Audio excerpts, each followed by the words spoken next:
Mississippi River is host to 5 of the largest ports in the United States. The lower Mississippi River is, and it's the gateway to the heartland of the United States.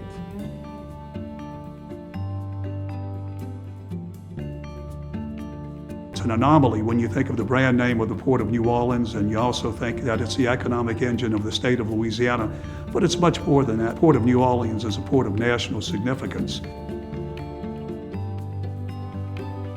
We were aware that there was a storm brewing out there. My executive assistant came up to me and said, we're in the cone. So we'd gone on full alert earlier in the afternoon that day, preparing it according to our hurricane preparation plans, which is one of the best that I think you can find anywhere. What we didn't have was a recovery plan.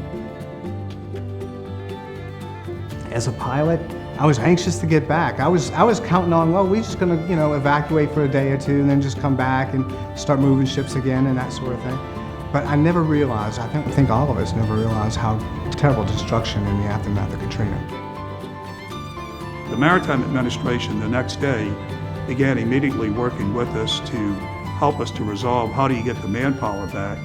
And they sent in 8 ready deployment vessels. And they came in on the 8th day, I'll never forget it, in essence became floating dormitories for approximately 1,500 dockside workers, stevedores. And they really, as far as I'm concerned, turned the worm when they sent those ships in.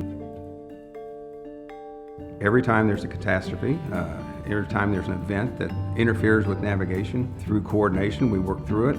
We get the river open as quickly as possible.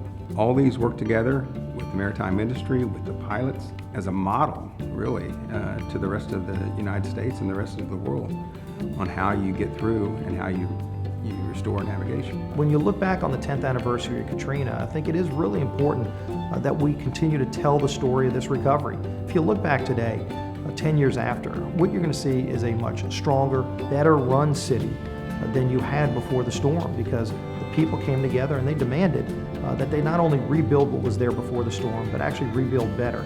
And so the resiliency of the people, I think, is the real story of the successful recovery of New Orleans after Katrina.